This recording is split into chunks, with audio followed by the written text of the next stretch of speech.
नमस्ते दोस्तों, जी हाँ, मैं वो जनता का दोस्त और आपका होस्ट आशीष चौधरी। और आज फिर लेके आया हूँ कुमार जी आप जनता के सामने हैं।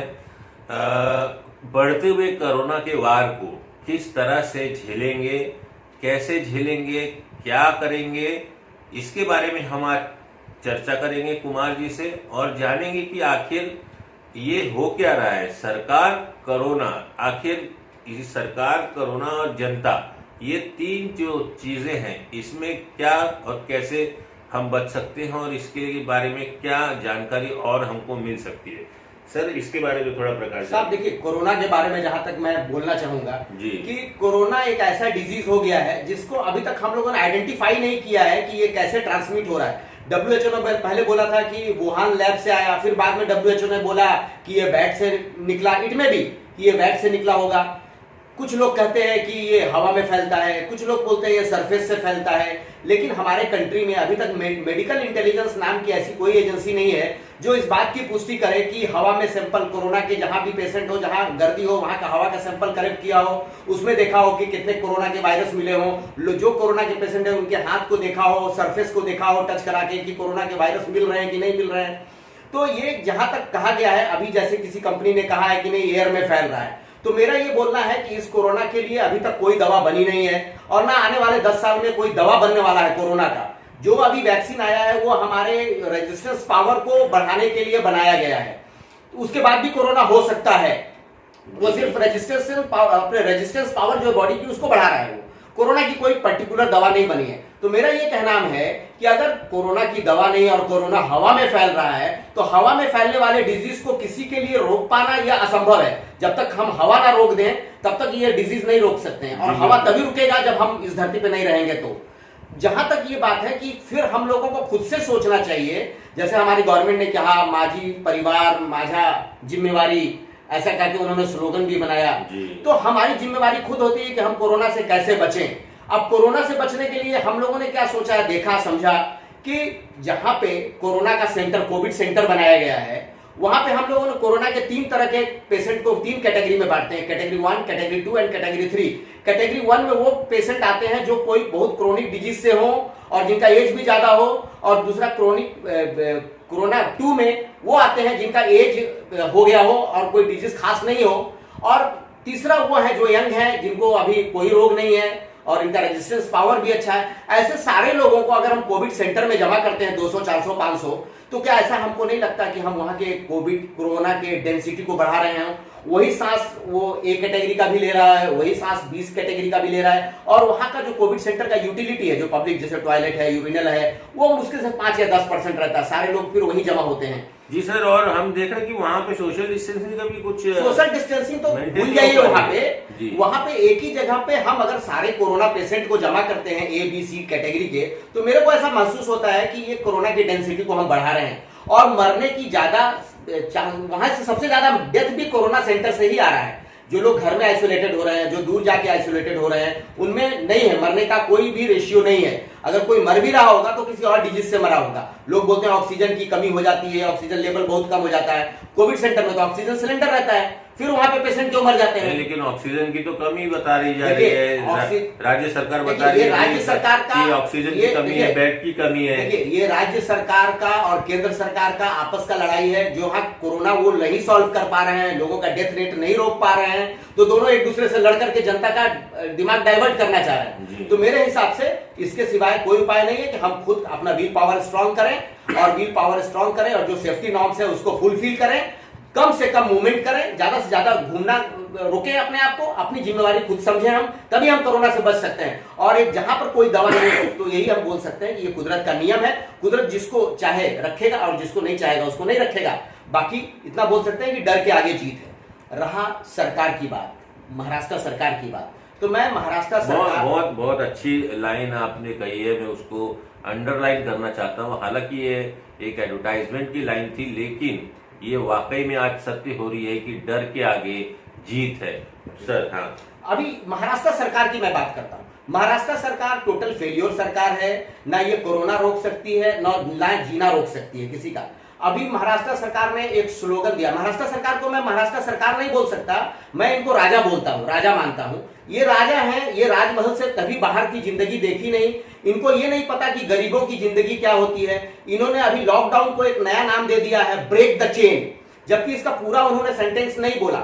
इनके हिसाब से break the chain of life है, ये जीने का अधिकार को तोड़ रहे हैं लोगों का, ये ब्रेक द चेन नाम। और ये महल में बैठे बैठे, लॉकडाउन में महल में बैठे बैठे ये साउथ के फिल्मों से बहुत ज्यादा इंस्पायरेटेड हो गए। आपने साउथ में सुना होगा नाम कि Kallu the don, Lallu the tiger, उसी तरह से इन्होंने एक नया नाम दे दिया, ब्रेक द चेन, और बाकी डॉट डॉट ऑफ लाइफ। इन्होंने गरीबी नहीं देखी, इनको नहीं पता है कि गरीब कैसे जीते हैं। 1 साल से लगातार बंदी चल रहा है और अभी कोई गारंटी नहीं है कि दूसरे साल, तीसरे साल, चौथे साल में ये कोरोना बंद हो जाएगा, कोरोना खत्म हो जाएगा।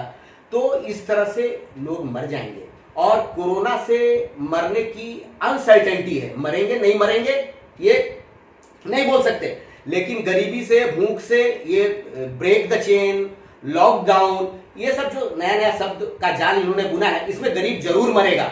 और बड़े दुर्भाग्य की बात है कि इसके पहले हमने आपके इंटरव्यू में बोला था, आपके यहाँ बोला था कि महाराष्ट्र सरकार जो यहाँ के कॉमन लोगों के घर में वसूली कर रही है, यहाँ की जनता से वसूली कर रही है, उद्योगपतियों से वसूली कर रही है, बम लगा के वसूली कर रही है। आज हमने पेपर में पढ़ा, आज ही सुबह हमने पेपर में पढ़ा और बहुत दुख हुआ कि एशिया के सबसे बड़े बिजनेसमैन, भारत के सबसे बड़े कारोबारी बॉम्बे छोड़ के जामनगर में शिफ्ट हो गए हैं। महाराष्ट्र सरकार से इतने डर गए हैं वो कि उनको अपनी सुरक्षा पे इतना ज्यादा खतरा उत्पन्न हो गया कि वो महाराष्ट्र छोड़ दिए। तो ये हमारे लिए बहुत शर्म की बात है। हम महाराष्ट्र के लोग जो रह रहे हैं, बॉम्बे में रह रहे हैं और जो इस सरकार की बात करते हैं, तो हम लोगों के लिए बहुत शर्म की बात है कि हम लोग ऐसे सरकार के चक्कर में फंस गए हैं कि जहां पे अगर कोरोना से आप बच भी जाते हैं तो इनसे कोई नहीं बचा पाएगा आपको।